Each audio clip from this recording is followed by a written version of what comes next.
Sí, se oye? Bueno, boas tardes a todos. Gracias por vir ao Centro Internacional de Prensa de Galicia. E vou empezar da seguinte maneira. O fomento a este día de celebración da liberdade de expresión e da prensa. Con este texto, o fomento da liberdade de prensa no mundo é recoñecer que unha prensa libre, plural e independente é un componente esencial de toda a sociedade democrática. Benvidos todos a esta celebración do Día Mundial da Liberdade de Prensa este 3 de maio, conmemorado en todo o mundo. Esta frase que veño de ler agora é un extracto da chamada Declaración de Windhoek, a capital de Namibia, onde se reuniron en 1991 os representantes dos xornalistas de África para dar contido aos principios do xornalismo libre, ético e independente. 2 anos máis tarde, en 1993, a Asamblea Xeral de Nacións Unidas aprobou a iniciativa da UNESCO, o organismo da ONU para a Educación, a Ciencia e a Cultura, a Declaración de Windhoek como base para a conmemoración da Xornada Mundial da Liberdade de Prensa e tomou esa mesma data, o 3 de maio, para a súa publicación. Estamos, pois, neste 2024, a 31 anos daquela efeméride que é fundamental para defender o xornalismo libre e independente no mundo inteiro. Algo moi complicado nestes tempos que corren, non? Quero comunicarlles que estamos a retransmitir este acto por streaming no noso YouTube do Centro Internacional de Prensa de Galicia. Dende o centro, xestionado pola Asociación de Xornalistas de Santiago, entidade homologada e representativa dos xornalistas composteláns, con 80 anos de vida, está adscrita á FAPE, a Federación de Asociacións de Xornalistas de España, dende hai 80 anos, como decía. Quixemos conmemorar esta data coa presencia da presidenta da Asociación da Prensa de Madrid, María Rey, compañeira galega de Tomiño, de Vigo, de Vigo. Bueno, está perto aí, cerca, non? A quen agradecemos a súa presencia neste centro, no noso centro de prensa. Axiña vai a ser presentada polo noso compañeiro Luís Menéndez, que é o presidente da Asociación de Xornalistas de Santiago. Pero antes, estamos na obriga de lembrar a unha moi querida xornalista desaparecida esta semana, que non é outra que Victoria Prego, con raíces ourensáns e coñecida por todos vostedes. Victoria foi un exemplo de traballo e polivalencia profesional, experta entrevistadora que estivo en moitos medios e foi moi celebrada a súa serie documental sobre a transición política española. Na súa honra e memoria dedicámoslle un minuto de silencio e volo pido.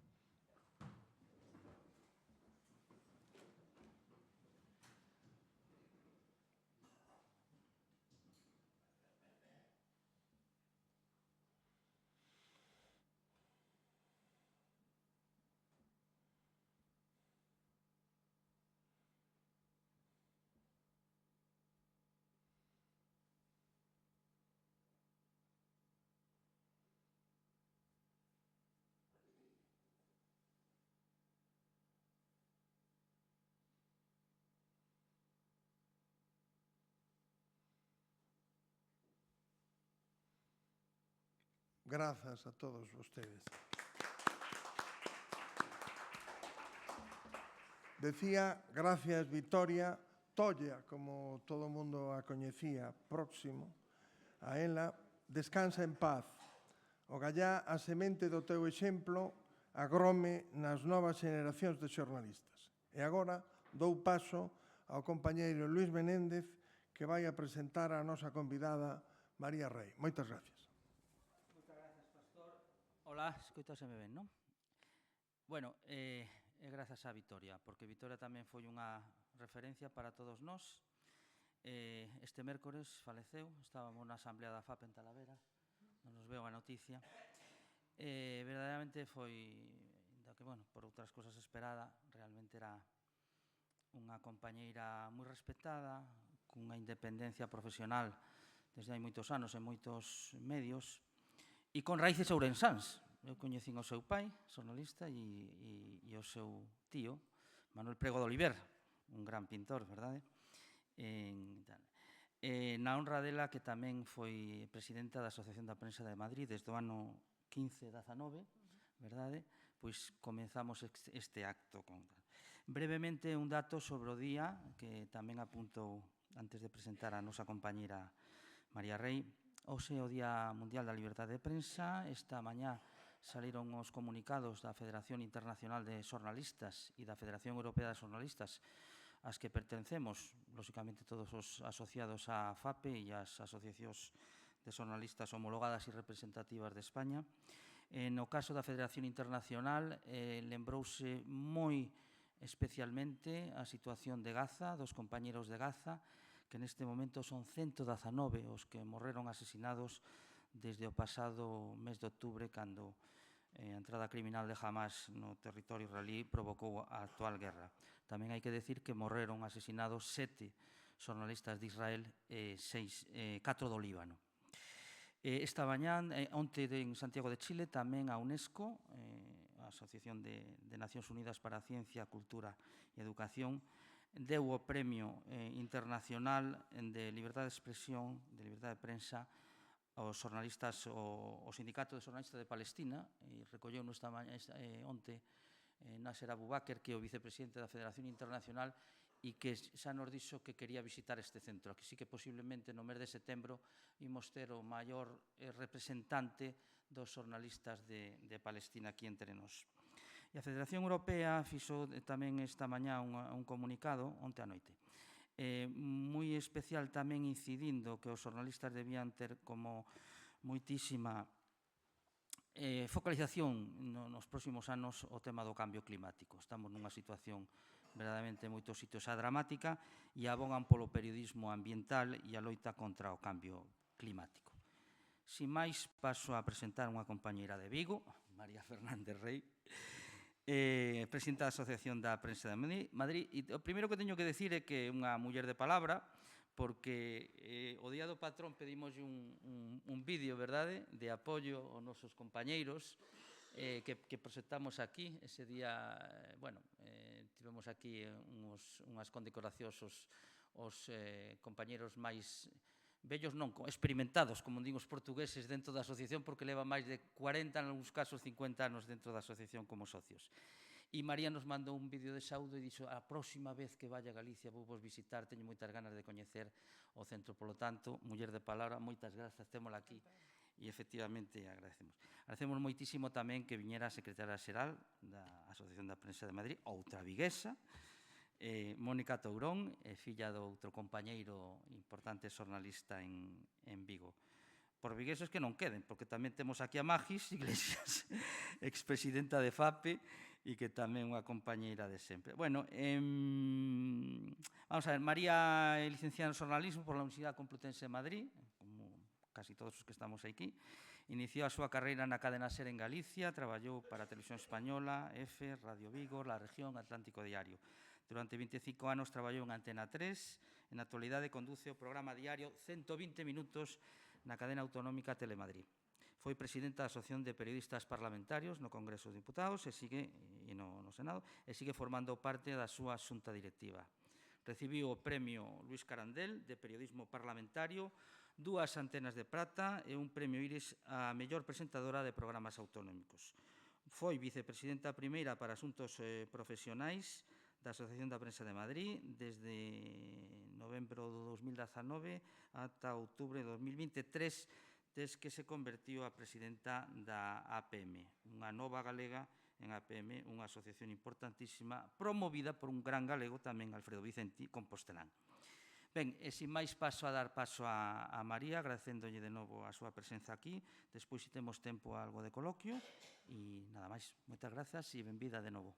Gracias a vosotros. Gracias pola presentación, pola invitación e, sobre todo, por abrirme este espacio para compartilo. Vaisme a perdonar, vou falar castelán, porque as linguas que non se usan se van perdendo.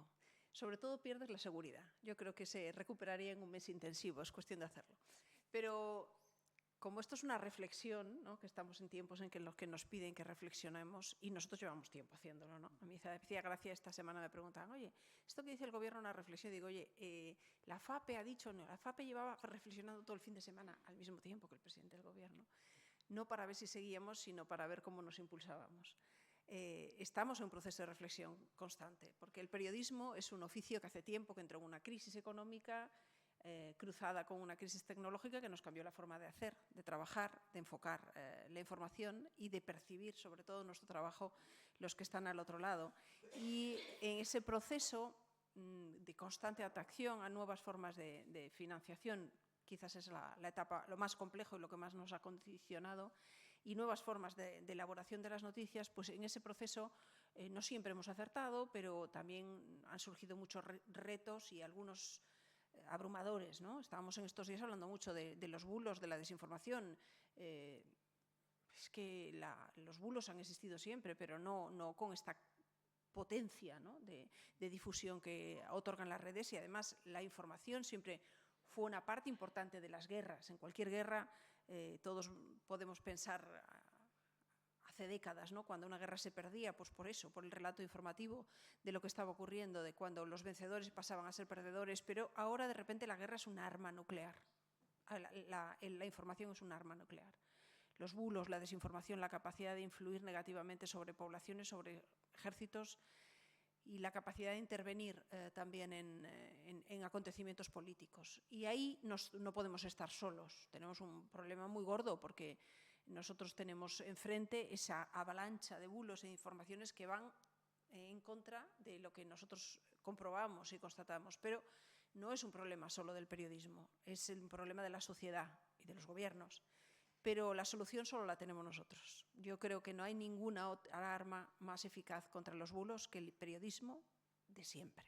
Me alegro mucho de haber empezado y tener la foto de Victoria presente, porque estos días que tenía que hablar y escribir sobre ella, pensaba, al final, la escuela Prego es la esencia del periodismo y no es más que observar, ver, escuchar, preguntar, documentarse, es decir, comprobar, y contar. Y eso es lo que ella hizo toda la vida, con absoluta humildad, que es otra de las cosas de la escuela Prego que se va diluyendo, ¿no?, en estos tiempos. Y es lo que no podemos hacer igual que antes, porque por el camino, esta crisis y esta transformación se ha llevado la calidad de nuestro trabajo. La calidad no del trabajo que hacemos, sino de las condiciones en las que trabajamos. La prioridad absoluta de los periodistas adscritos a la Asociación de la Prensa de Madrid, que, como veis, presidida y secretaria general por una viguesa, porque Madrid es una Macedonia de gente de todos los lados, y allí un par de viguesas que están de paso desde hace 35 años, pero volverán. Ahora tenemos ahí una responsabilidad, pero cuando hacemos una consulta, digamos que sería una consulta nacional, porque al final los periodistas terminamos ejerciendo en Madrid porque nos llevó la universidad, entonces era la única manera de estudiar periodismo, y si terminabas enganchando las prácticas allí, que se convertía en un primer contrato, pues terminabas allí, pero no era mi intención. Yo quería trabajar en el Faro de Vigo, con eso soñaba, y es donde nunca trabajé. Pero bueno, aspiro a que todavía esté a tiempo. En cualquier caso, esa encuesta, quiero decir, esa encuesta que hacemos sobre el estado de la profesión, yo creo que es representativa de las prioridades en toda España. La primera de todas ellas en esa lista es la precariedad laboral.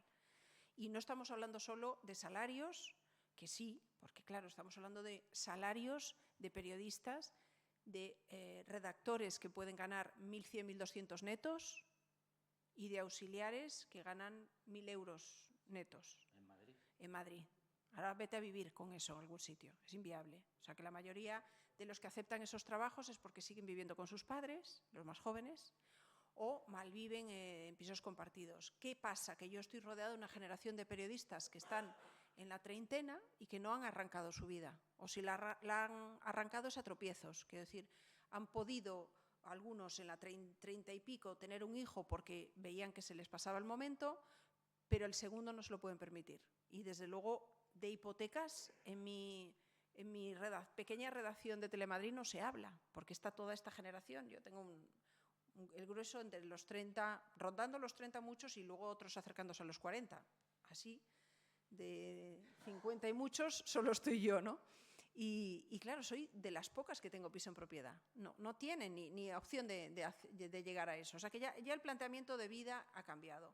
Luego diles que se asocien, ¿no? Que se asocien a una asociación profesional y que paguen lo poquito que sea mensualmente. Si lo que tienes es lo justo para pagar Netflix o Movistar, pues pagas lo otro. Y yo lo entiendo. O sea, quiero decir, ya estamos condicionando a la gente a que tenga unas condiciones, una situación laboral muy complicada. Pero la conclusión de esa encuesta es que eso afecta a la calidad del trabajo periodístico. ¿Por qué? Pues porque obviamente tú tienes una redacción que está poco dimensionada, no tiene el número de personas que tenían antes, con una formación, pues a lo mejor teóricamente extraordinaria, pero sin la segunda parte. Yo no sé cuándo vosotros aprendisteis periodismo. Yo el primer día que aprendí periodismo es el día que me senté en la mesa de Radio Vigo a verlo, de verdad, ¿no? El primer día que cogí la alcachofa amarilla y me fui a la calle a ver el periodismo. Yo el periodismo lo aprendí en primer lugar de Eugenio Eiroa, que era mi primer jefe, y a partir de ahí de todos los jefes que tuve, algunos penosos, porque yo he tenido la suerte en la vida de trabajar bien en muchos sitios, pero con jefes muy malos. No siempre he tenido jefes muy buenos, pero algunos suficientemente brillantes. Y aunque no sea tu jefe, yo he aprendido de todos los que tenía y sigo aprendiendo de los que tenía alrededor.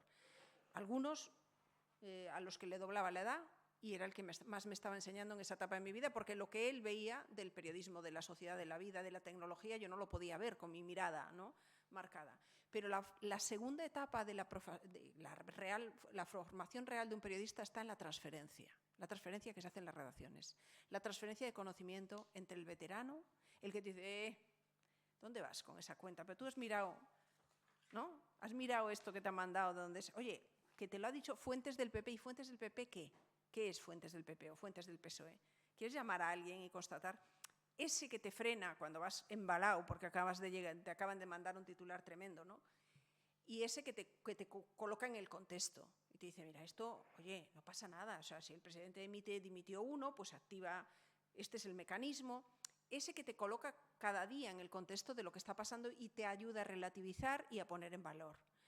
Esa transferencia con los jóvenes, que además tienen otra forma y otro lenguaje y otra forma de ver la información y te transmiten además un dinamismo y una creatividad que a lo mejor tú habías ido apagando porque todavía vienes de una escuela anterior. Eso es lo que yo más echo de menos. Quedan muy pocas redacciones donde se mantienen los veteranos, porque los veteranos pesan mucho, la historia salarial, ¿no? Y al final, ¿qué pasa? Que nos hemos cargado a todos los mayores de 50.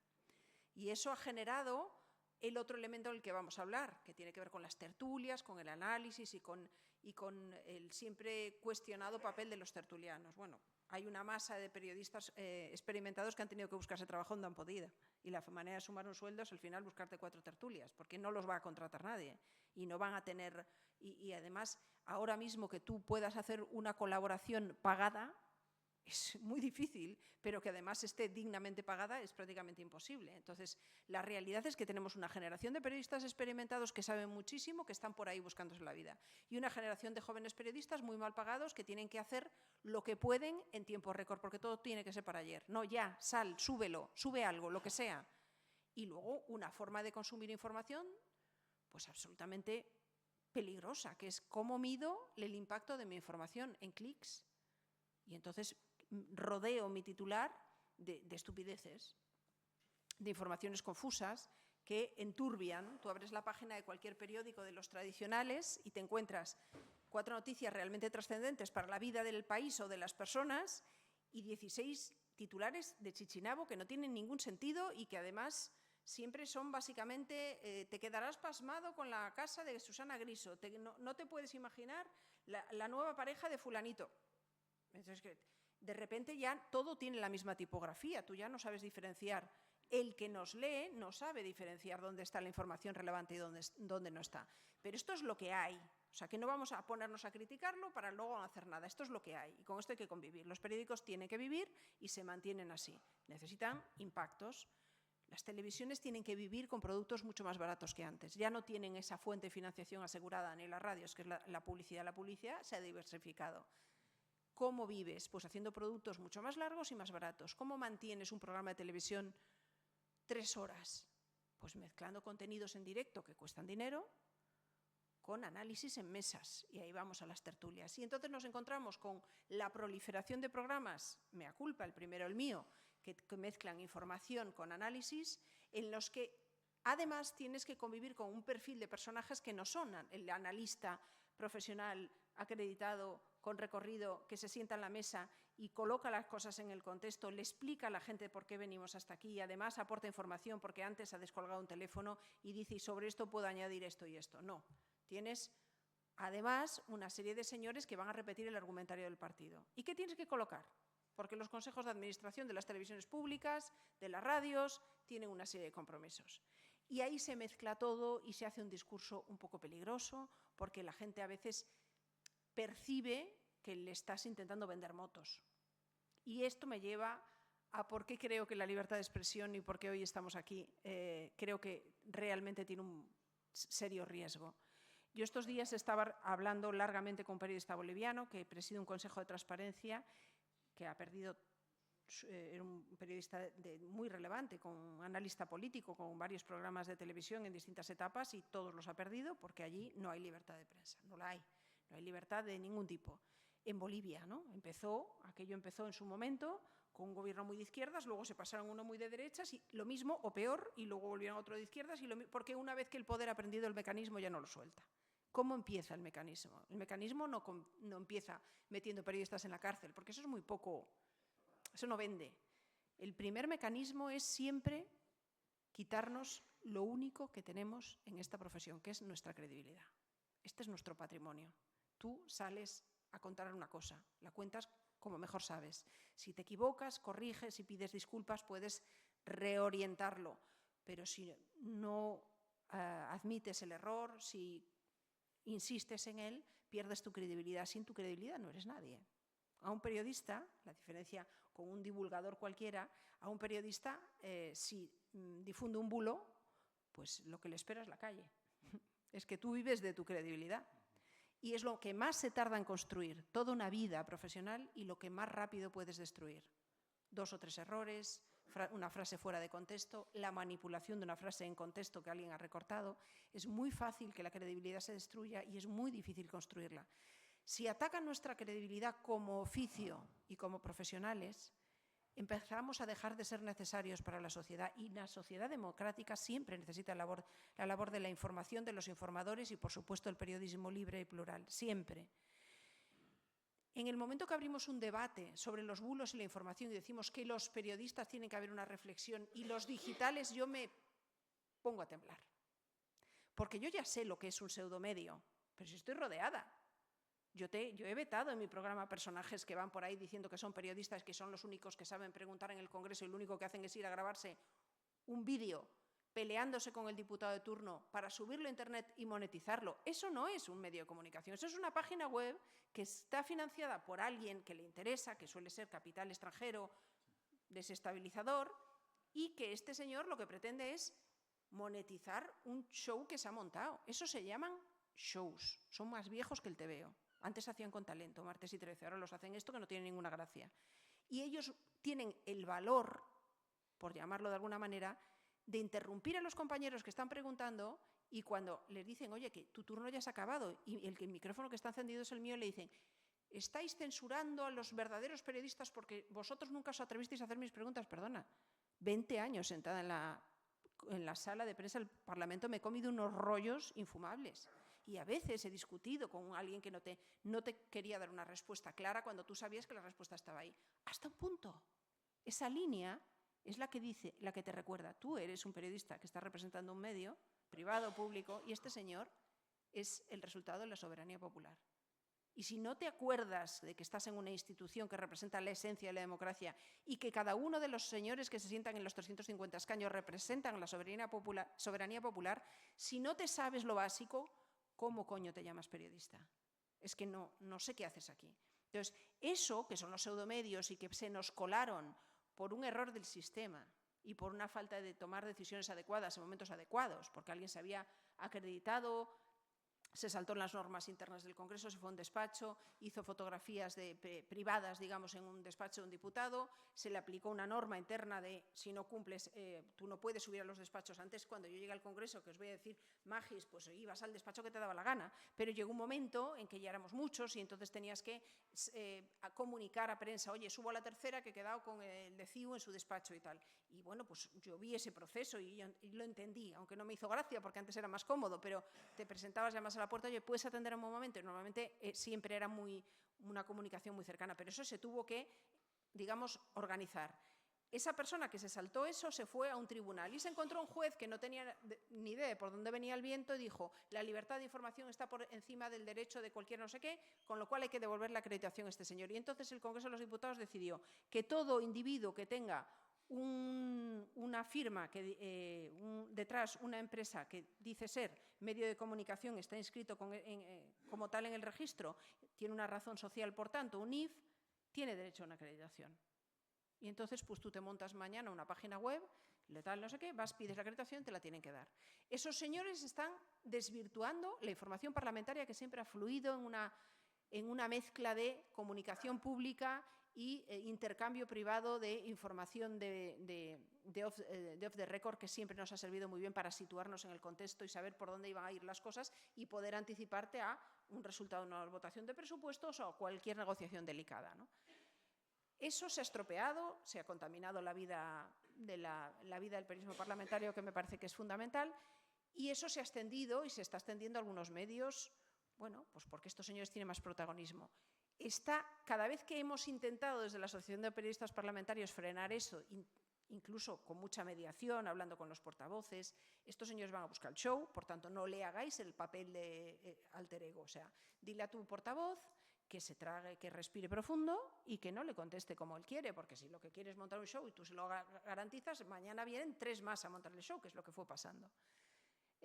Bueno, pues todo eso no sirvió, ni conseguir ni intentar que el Congreso crease una normativa interna que todos nos obligásemos a firmar, no sirvió para nada, y ahora el problema que lo creó en un Congreso que entonces presidía una presidenta del PSOE que no quiso saber nada de los periodistas y dijo arreglarlo en la asociación, pues ahora los que vinieron detrás no tienen manera de resolverlo y dicen, no, vale, ¿y ahora qué hacemos? ¿Una ley de bulos? ¿Alguien sabe cómo se le pone puertas al mar o al campo? ¿Dónde pongo yo el freno al bulo? ¿Antes de que se produzca? Cuando ya llegó, cuando ya se difundió. Yo sé dónde puedo frenar la difusión de un bulo. Por supuesto, pero porque los bulos no se difunden en los medios, por lo general. Hay alguno que se puede tal, pero por lo general no. Estamos hablando de 2 o 3 webs. ¿Qué impacto tienen esas 2 o 3 webs en la vida de los 48 millones de españoles? Por favor, ¿cuánta gente las ha leído en toda España? ¿500, 1.000, 1.500 personas? ¿Eso es cambiar a opinión pública? No.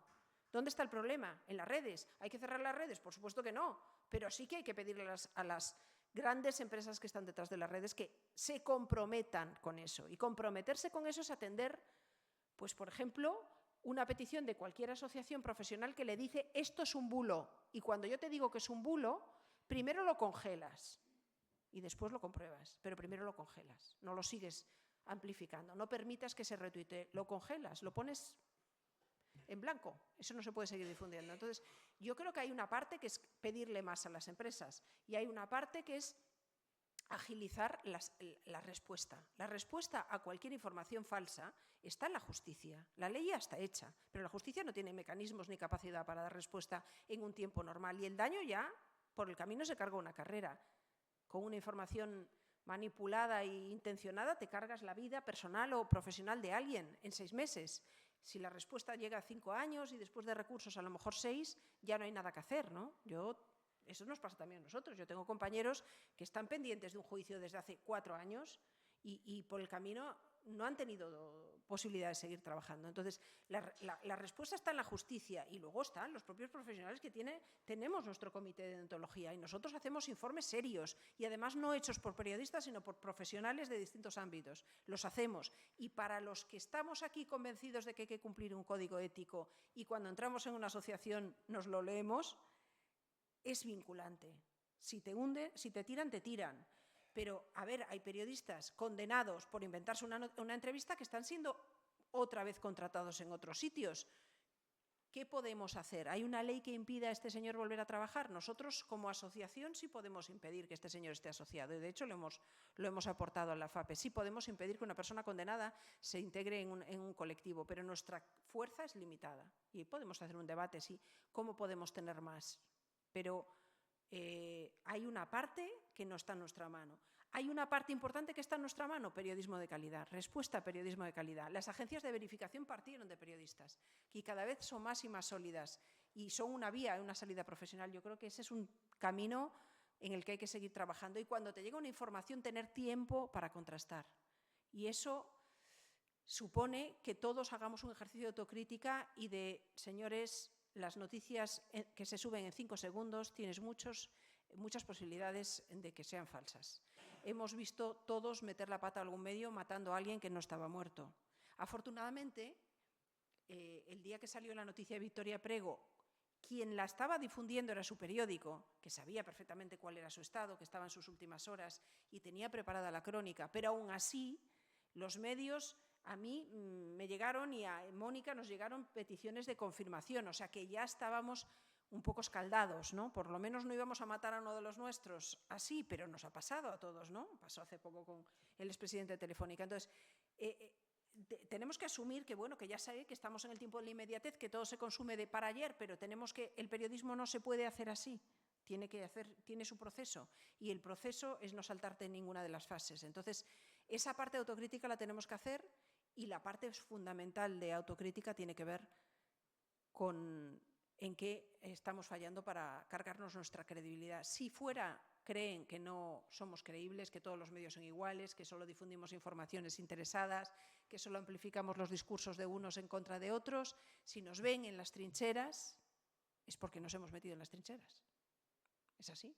No todos, no, pero una buena parte sí, y hace mucho ruido. No pintamos nada en las trincheras.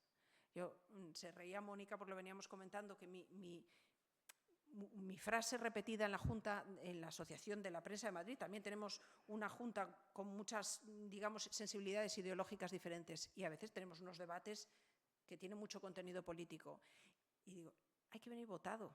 A la Junta de la Asociación de la Prensa de Madrid se viene votado, pero es que a trabajar como periodista se viene votado. Yo también tengo ideología, pero tengo que tener la capacidad de saber si una persona está haciendo una estrategia absolutamente política en la que está manipulando hechos, si alguien está haciendo, bueno, pues una estrategia política hábil que le está conduciendo a conseguir...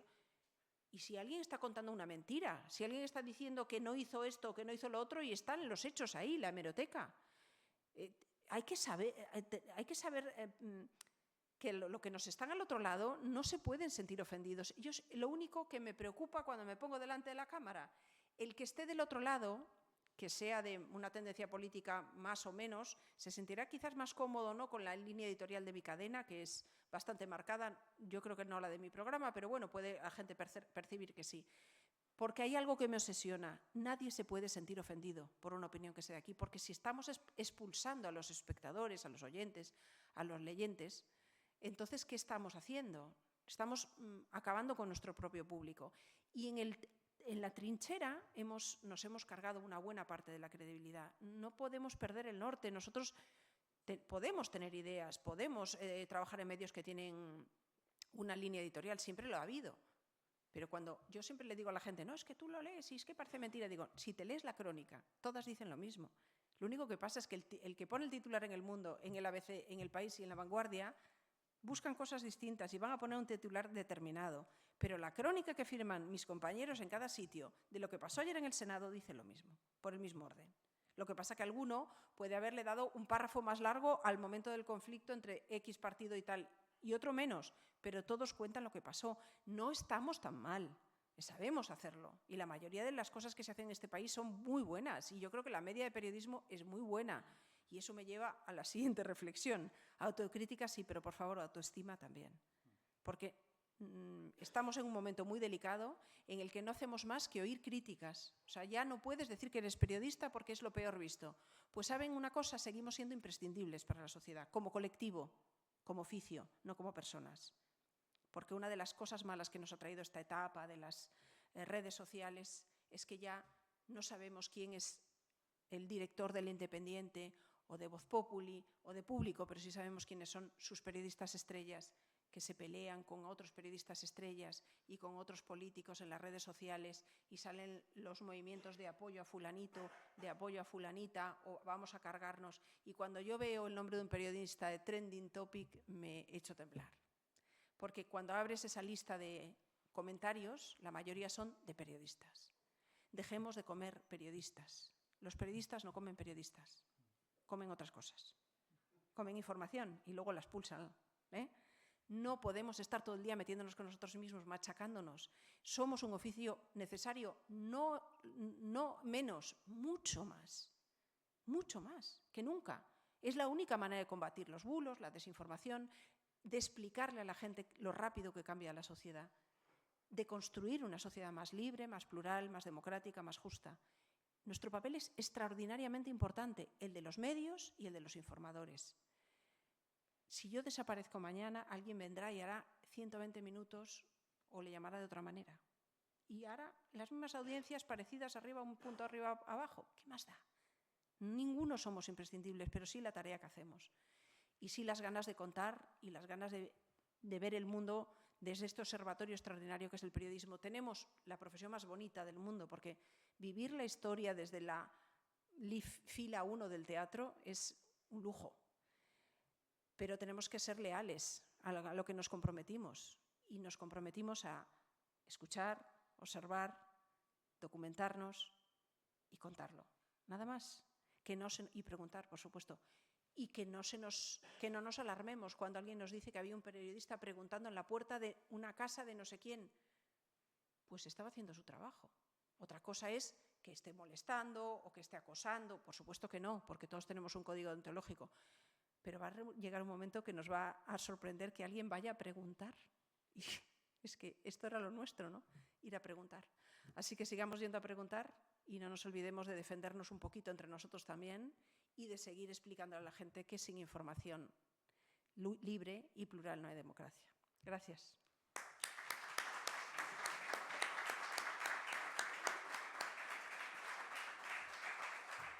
Bueno, pues muchísimas gracias, María. Destilas claramente espíritu vocacional, porque realmente el verdadero periodista, como dice el otro, lo es hasta que deja de respirar. Y además esa reflexión que has hecho sobre la credibilidad me parece, incluso sobre la autoestima, ¿no? Positiva, ¿no? En el sentido de que es fundamental, y también has hecho una evocación a la unidad entre nosotros, que tan importante es. Esto de la credibilidad también has dicho muy bien, y hay una frase que a mí me encanta, y es que en periodismo tanto vales cuanto vale tu último trabajo, ¿no? La puedes perder en tu último trabajo una carrera de años y de décadas y tal.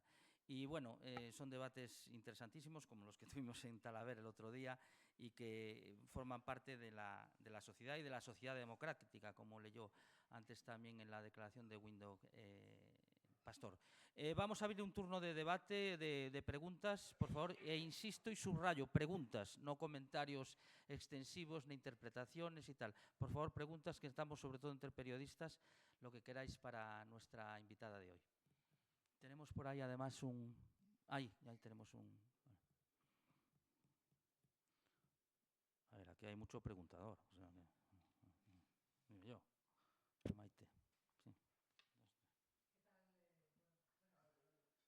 Dale ahí.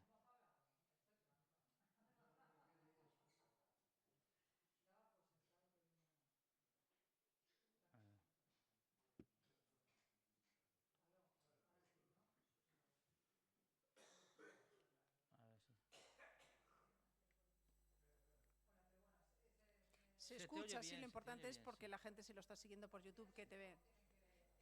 Te traen otro, me parece. Televisión también, compañera.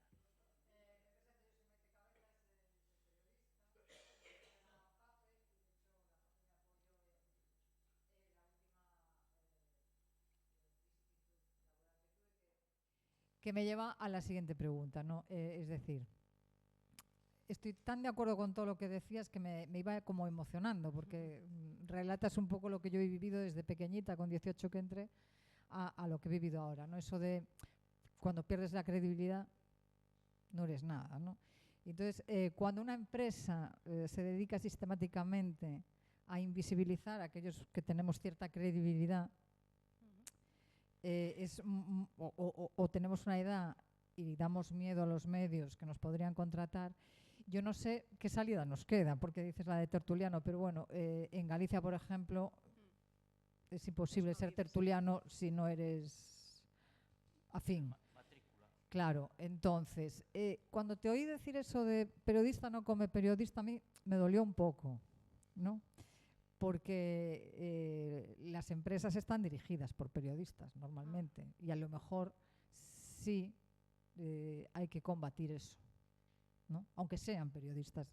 Y digo esto porque yo llevé una lucha particular y la difundía a muchísimos medios, incluso a la Academia de las Artes y las Ciencias de la Televisión, de la que soy miembro desde que se inició, y nunca jamás nadie me ha respondido, ¿no? Y compañeros periodistas de Madrid, salvo 2 excepciones, nunca se han preocupado de por qué llevamos esta camiseta los viernes. Llevamos años denunciando manipulación y siempre te dicen perro no come perro.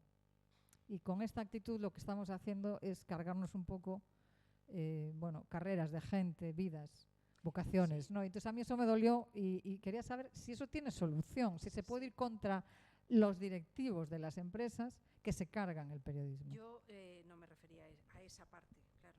Yo me refiero a periodistas que se dedican a hacer batallas en las redes para ver quién es más listo, ¿no?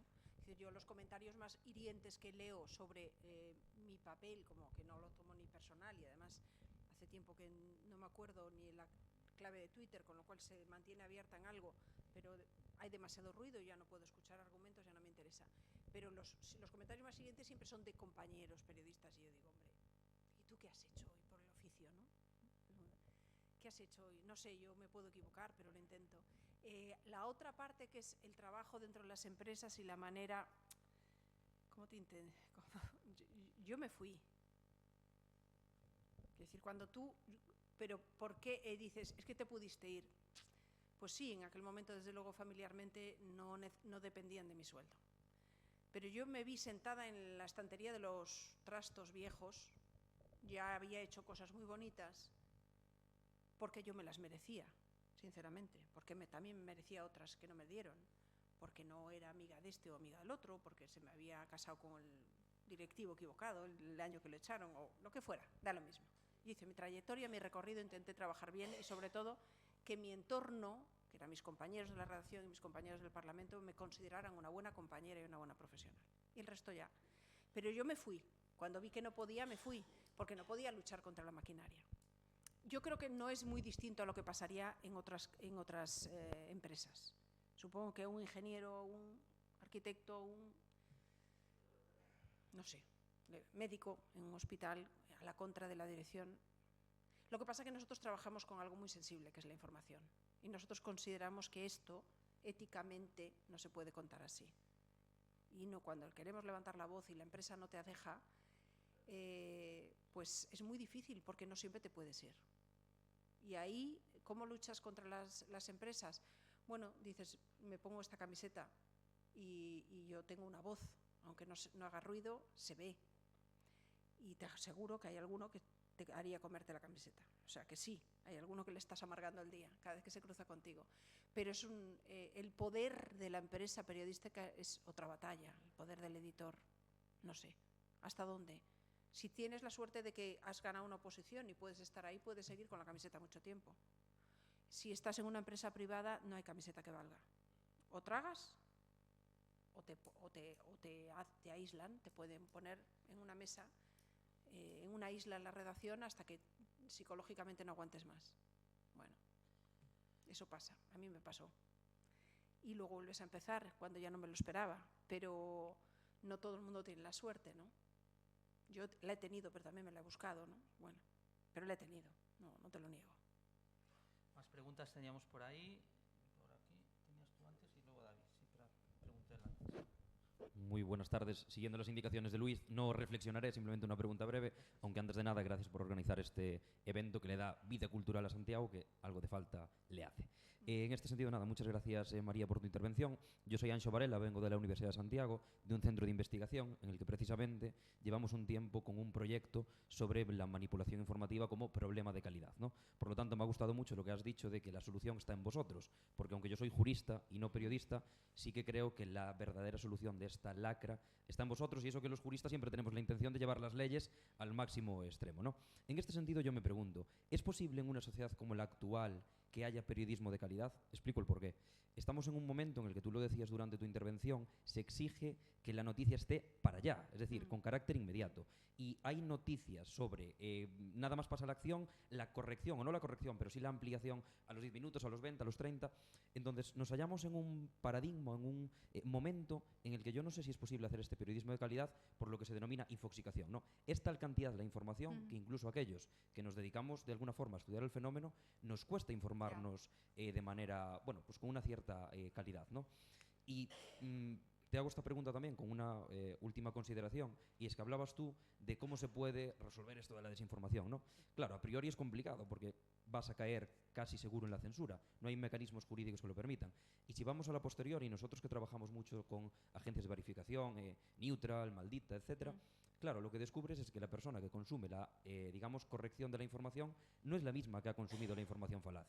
Entonces, ¿cómo lo resolvemos? ¿Hay solución o lo único que cabe, tal y como nosotros venimos diciendo durante, bueno, X años, es precisamente la educación de la ciudadanía y que la gente sepa identificar y sepa, bueno, pues en fin, moverse en esta guerra constante en la que estamos, ¿no? Muchas gracias. Has dicho dos cosas muy interesantes. Esta última, que es una de las cuestiones que se plantearon en la Asamblea de FAPE, la educación para saber manejarte por el mundo de los medios, es algo que también lo planteamos como, porque ahí los periodistas también podemos hacer una función y podemos aportar nuestro conocimiento, porque es verdad que, a ver, para empezar vamos a una generación, estamos ahora hablando de cómo informamos una generación que todavía se informa, pero el grueso de la población de menos de 30, de 35 no se informan, o sea, consumen, el dedito baja y ahí entra algo y tiene un impacto y se quedan, y si no siguen, o sea, eso ya para empezar hay una parte que no sé cómo vamos a llegar a ellos, probablemente con sus propios lenguajes, pero en esos lenguajes no cabe el periodismo tradicional y es muy difícil.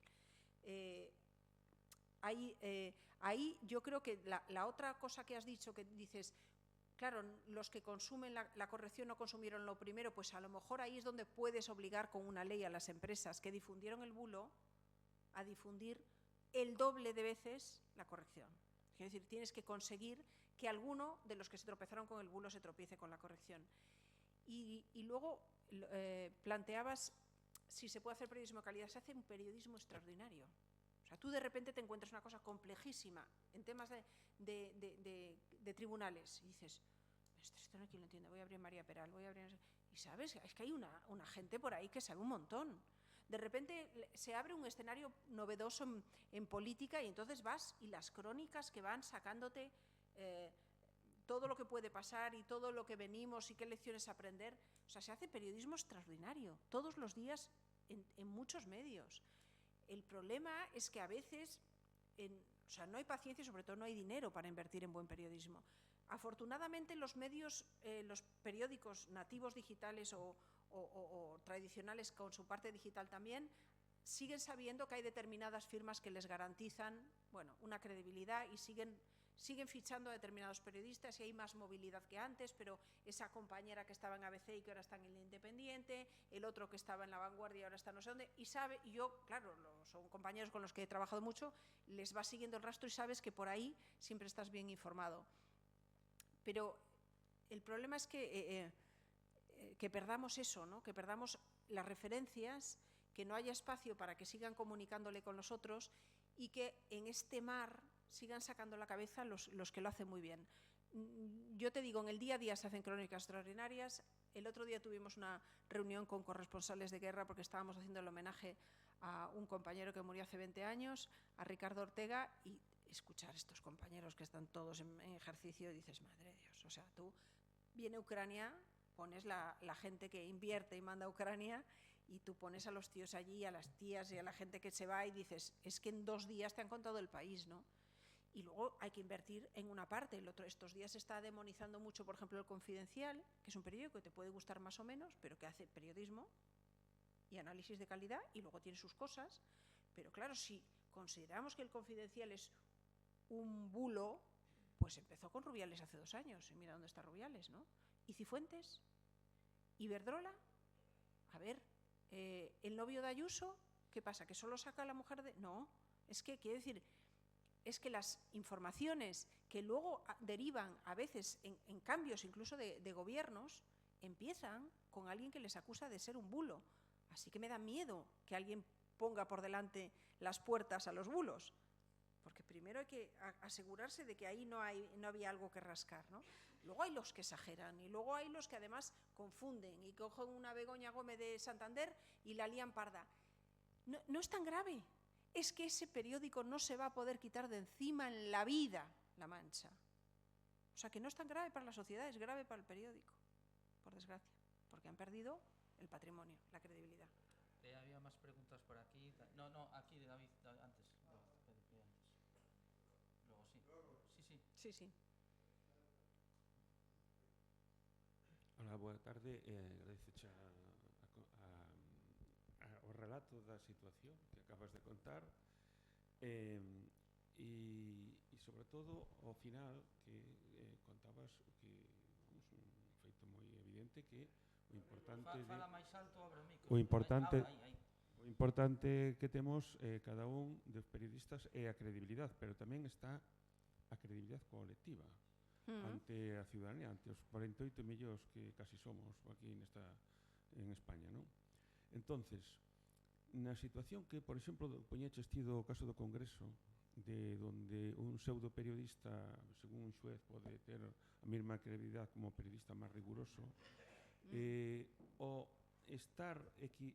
equivaler xurídicamente neste momento, fácticamente, porque non sei se non desconozco as leyes en detalle, que pode facer unhas organizacións que representan os periodistas por restaurar, intentar separar, digamos, os bulos, que sei que se acusa de bulos, pero, bueno, en Estados Unidos, cando se desmadrou toda a información, foi cando suprimiron unha lei que estuvo moitos anos, que decía que a información tiña que ser certa, comprobada. É dicir, tiña que ser veraz. Veraz é cando faz todos os, digamos, sacramentos, comprobacións nun tempo razonable. O periodismo non pode ter confundirse coa verdade xurídica que levan anos, como decías ti. É dicir, aquí levan horas. En ese sentido, que se pode facer tamén para diferenciar outra confusión que existe entre a información e o infoentretenimento, que afecta as radios e as televisores fundamentalmente. Yo creo que la información en una televisión o una radio está dentro de un espacio informativo que se presenta como tal y un espacio de actualidad ya es infoentretenimiento, ¿no? Es la forma, pero el infoentretenimiento tiene la diferencia de que partes de una información y añades otros elementos, reportajeados, testimonios o un análisis de personas en el plató. Yo creo que el espectador no es tonto, ¿sabes? O sea, quiero decir, ¿qué es lo que tiene más audiencia en una televisión? El informativo. El que está en casa y necesita estar acompañado y no quiere estar acompañado por noticias del corazón, quiere que le estén contando lo que pasa en su barrio o lo que pasa en el país o lo que pasa en el mundo, pues pone el infoentretenimiento y no está toda la mañana delante de la radio, porque yo, con las señoras que te paran y te dicen no sé qué, todas te cuentan lo mismo. Yo voy haciendo las cosas de casa, pues para eso estoy, señora. Usted vaya a hacer las cosas de casa, viene, me escucha un rato, se vuelve a ir. Es decir, el infoentretenimiento está para acompañar y está bien, porque bueno, pues es un sálvame de calidad, ¿no? Quiero decir, al final el sálvame era destrucción mutua, ¿no? Y esto no se trata de destruir, sino de contar las cosas de una forma, digamos, a veces más cercana, más amable o más extendida. En cuanto a lo que decías de la credibilidad del colectivo, es ahí a lo que apelaba. La credibilidad del colectivo se pierde cuando desde, primero, los poderes, y no estoy hablando de este gobierno, estoy hablando de los poderes políticos, económicos, empiezan a señalar a los periodistas como son unos manipuladores, todos son iguales. ¿Habéis oído eso alguna vez? Son todos iguales. Bueno, pues mira, no. ¿Sabes? No. El señor que va a montar el show al Congreso de los Diputados no ha estudiado nada. Yo me levanto a las 5:30 todas las mañanas y tengo 2 horas de lectura de prensa. No me toques las narices, o sea, no somos iguales, ¿sabes? No, y no somos iguales y se nota en la forma en que lo comunicamos y en cómo preguntamos. Entonces, hay una parte de daño que hace un perfil de periodista que ha podido emerger gracias a las redes y a Internet. Pero ahora ya están y ya les han dado la acreditación. ¿Qué pedimos? ¿Que se la quiten? No. Es que yo no soy partidaria de quitar ninguna acreditación. Se la quitaría a porrazos, pero no se la voy a quitar, porque no quiero que nadie pueda decir en ningún momento determinado que le he cortado su libertad o los hemos censurado.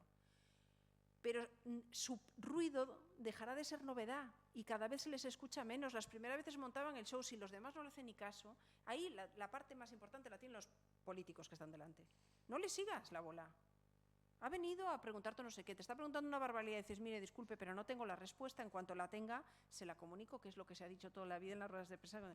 En cuanto tengamos esa información, se la digo. No creo que el enfoque de la pregunta lo pueda responder así. ¿Cómo? Es que, claro, o sea, es que es lo de toda la vida. O sea, no le hagas caso, y la ignorancia es el mejor desprecio. Y ya está. Tenemos otra pregunta por ahí, sí. Preguntas, por favor. Hola, ¿se escucha? Hola, ¿qué tal? Buenas tardes. ¿Qué tal, María? Un placer. Soy Sebastián Bustos, periodista de Argentina. Volviendo un poco a lo que comentabas de que hoy en día periodista es una mala palabra muchas veces o que se ve con muy malos ojos. Mi pregunta específica sería, ¿por qué crees que en gran parte de la sociedad, tanto con consumidores de medios como gente que capaz no es tan asidua, pero lo hace por medio de las redes, es más atractivo ver a un influencer pseudo periodista de Instagram, TikTok, que escuchar a un periodista de trayectoria? Y a la vez, yendo al caso ejemplar de mi país, nuestro presidente Javier Milei irrumpió de los medios tradicionales, pero su base de apoyo masivo estuvo mediante los influencer / pseudo periodistas. Es luchar también contra...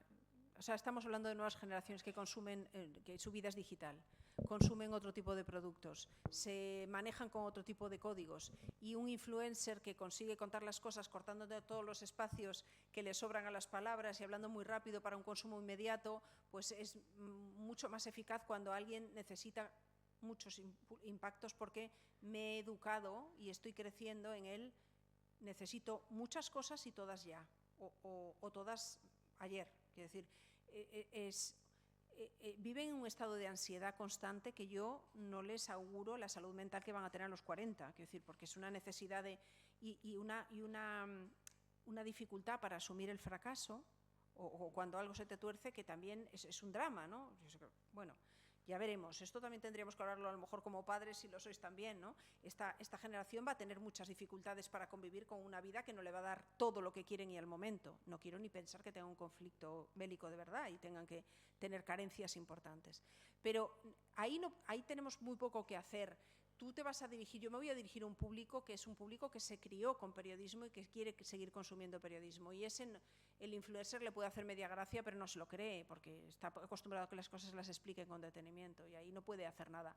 Pero que la nueva política en la era de la globalización se dirija a ese público utilizando los influencers, es que cuando...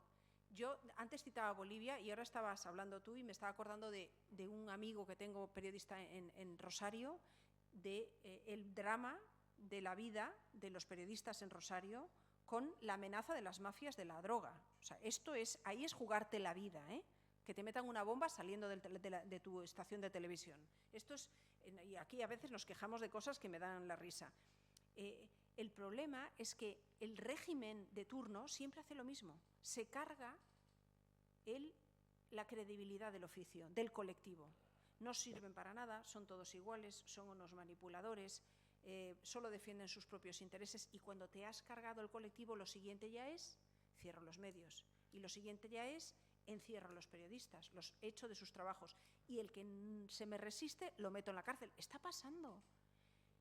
Y cuando tú te has cargado la credibilidad del oficio del periodismo, te has cargado la credibilidad de las instituciones porque no sirven para nada, el Parlamento no sirve para nada, me voy a cargar todas las leyes, discursos Milei, el Senado, el Parlamento no sirve para nada. La justicia no funciona. Ojo, mensaje. La justicia no funciona. Siempre está interesada. Todos los días digo, señores, este país funciona, el sistema funciona. Lento, tropieza, pero funciona.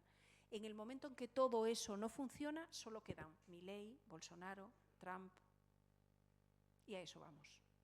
Nos pensamos que en nuestro país no vamos a tener a uno, que si este es el otro, aquí va a venir, porque estamos en ese camino. Y quizás nosotros podamos seguir peleando para sacar la cabeza por este oficio y por las instituciones y lo que funciona, con sus defectos, pero funciona, este país todavía funciona, pero vamos camino de eso, de ese fenómeno global, del desprestigio general de lo público, para que luego vengan 4 iluminados a decir que se van a reinventar el mercado laboral, el sistema sanitario público, el sistema educativo, y van a conseguir que todos, con el mínimo esfuerzo, tengamos todo gratis en casa. Eso es imposible. Muy ben, algunha pregunta máis? Sí. Sí. Espera que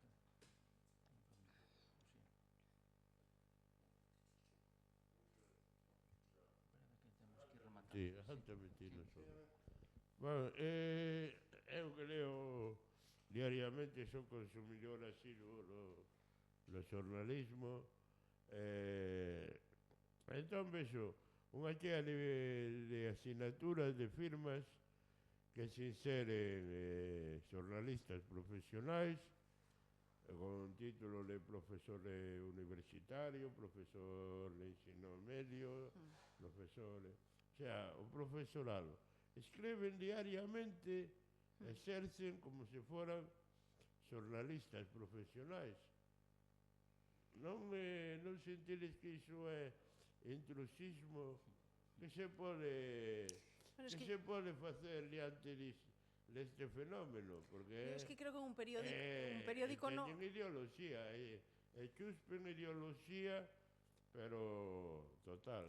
Yo creo que un periódico es una ventana abierta al pensamiento y a la reflexión. Entonces, tienes que construir, tienes que contar con un catedrático de constitucional que venga a contarte tal, o con un profesor de primaria que venga a explicar algo. Quiero decir, que haya firmas que participen desde fuera enriquece. Yo creo que no empobrece. Pero, claro... diferenciando lo que es una aportación, un análisis puntual de lo que es la información. Yo creo que la información va encabezada de outra maneira e la firman normalmente periodistas. Sí, os medios están abertos á sociedade. Magis. Bueno, primeiro de todo, gracias María por vir, Luís, toda a Asociación de Santiago por facer este acto no día que podemos lembrar a Tolla, que foi un referente para nós, para Luís e para min e para os que 23 xornalistas máis da TVG, que tivemos un profesor que nos falaba dela, a Cotío, e despois eu coñecina na tribuna do Congreso e fomos amigas moitos anos. Sobreviviu 23, 24 xa o cancro que tiña, pero nunca deixou de defender eso que chamamos, que é tremendo, pero é verdad, o vello xornalismo, porque quere dicir que nós tamén somos vellas. Como vella vou desobedecer, isto xo aviso a Luís, antes de facer a pregunta vou facer un comentario. Eu teño un neto de 9 anos que lle gusta moitísimo, que lle gusta moitísimo andar sen zapatos, e anda todo o día, e eu estou todo o día avisando: pon o zapato, pon as zapatillas, que vas levar os pés. E cando leva un golpe, cando lle vou dicir, xa cho dixen, díceme, cállate, cállate. Pois eso, voume calar, pero xa está avisado. Os Pablos de Tarso que caen agora, o que está pasando no mundo do espectáculo, da pseudoinformación, e no mundo dos bulos, a infodemia, xa vos lo dicimos hai moitísimo tempo, no ano 2008, do que falou María, e ela ainda era moi nova, xa estábamos nós avisando de que iba a pasar o que está pasando. Pero eu sou moi optimista, daquela non o era, pero hoxe sí, porque vexo que está clarísimo o que víamos algúns ou algunhas nese tempo, hoxe xa está clarísimo. Unha cousa é o espectáculo, unha cousa o espacio digital, unha cousa son os influencers, toda esa borralla, todo eso que é para pasalo ben, para o ocio, para que os rapaces estean adictos, desgraciadamente desde preadolescencia co porno, estánse afacendo adultos pois realmente moi desgraciados os nosos criterios, non sabemos o que van pasar, non? Pero non é o noso tempo. Eso está clarísimo o que iba a pasar. E por outra parte temos o xornalismo. Por fin sabemos que o xornalismo, como ben di María, non ten que ver nin con cartos, nin con clics, nin con lectores. Ten que ver co prestixio. Prestixio non se mide en cartos, mídese en credibilidade. Por iso non ten nada que ver co resto, nada que ver. E eses rapaces, cando teñan que tomar unha decisión e teñan unha familia ou unha casa que mercar ou unha decisión importante dunha empresa, non van ir os influencers, terán que ir os xornalistas.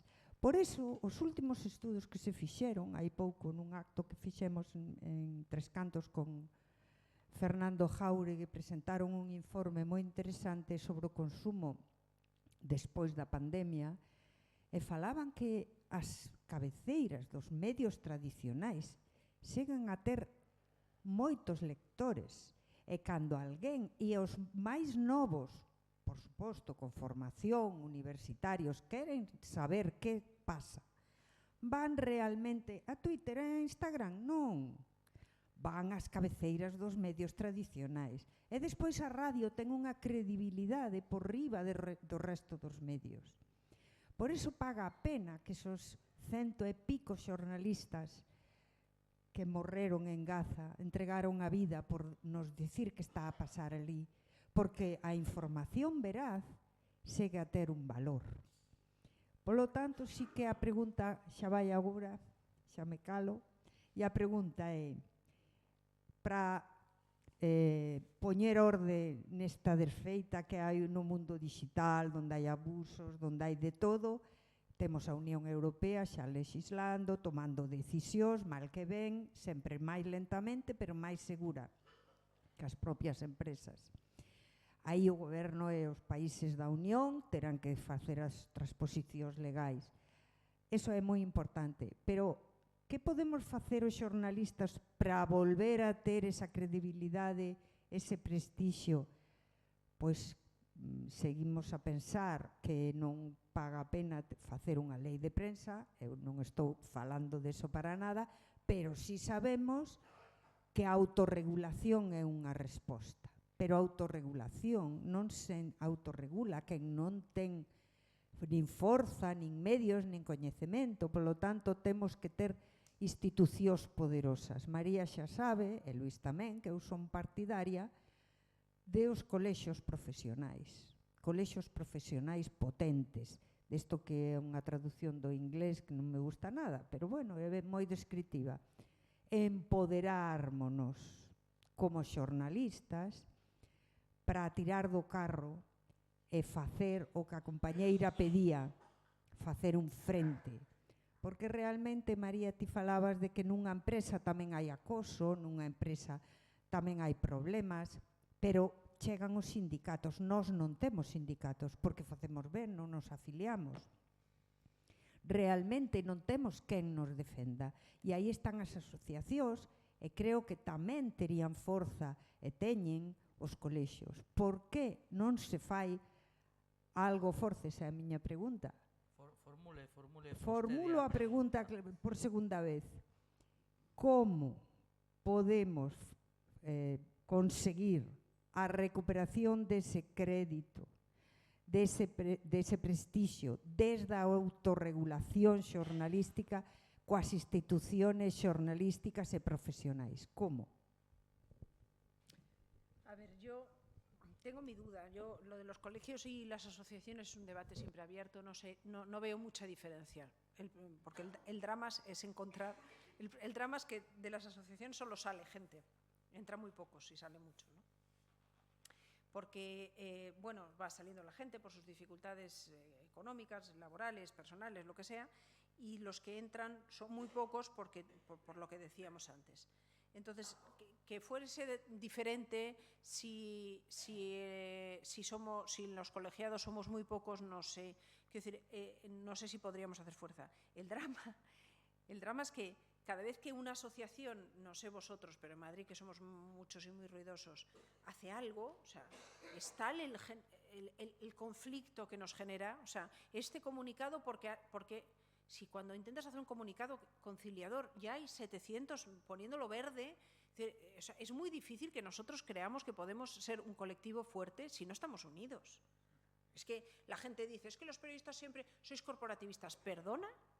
Somos que nada de corporativistas, nos sacamos los ojos. Entonces, yo creo que ahí es muy difícil hacer presión como colectivo y que a lo mejor como colegio la tendrías más que como asociación. Hombre, una asociación que tiene 130 años de historia casi, tiene un peso, es escuchada.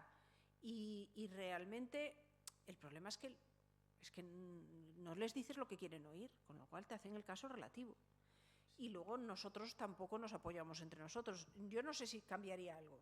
Es un debate que a mí no me molesta, que me parece bien abrirlo, pero no he tenido una opinión definida porque no veía. Quiero decir que como no es una profesión regulada, tampoco obliga, ni cambia, ni condiciona, y la gente tampoco diferencia que en un sitio hay colegio, en otro hay asociación, tampoco tiene más peso. Tiene más peso el Colegio de Periodistas de Barcelona, sí, pero porque tenía mucha tradición.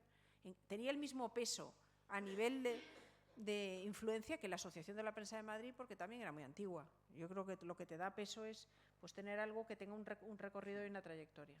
Si me permites unha opinión, e abundando que tamén di María, realmente hai un problema de falta de corporativismo dentro da profesión.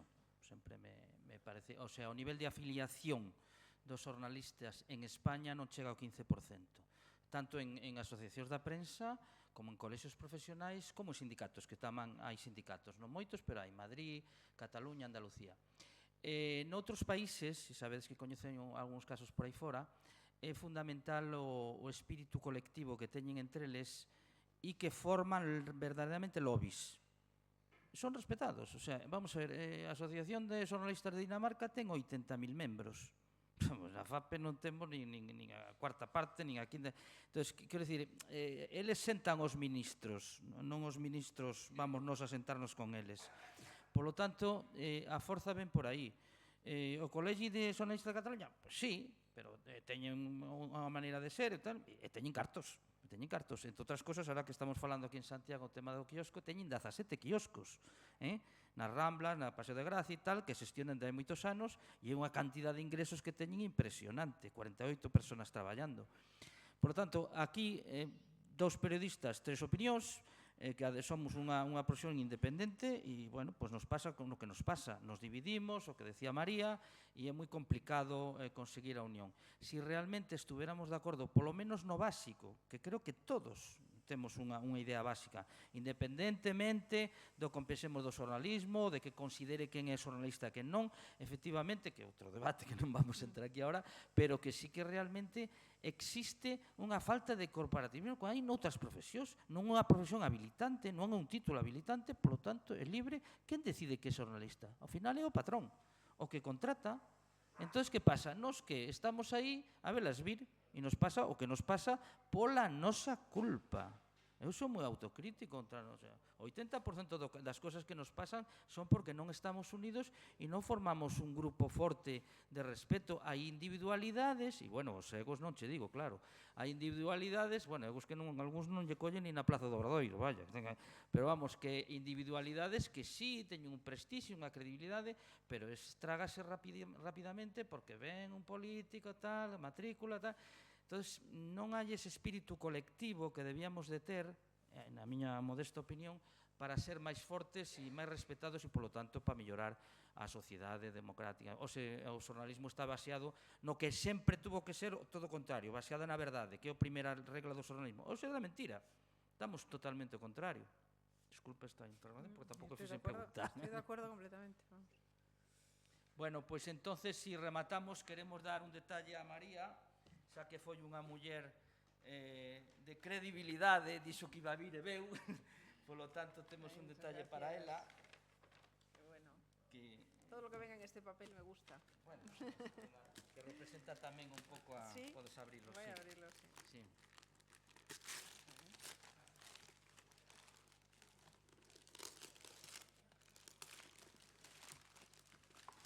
Que de Sargadelos.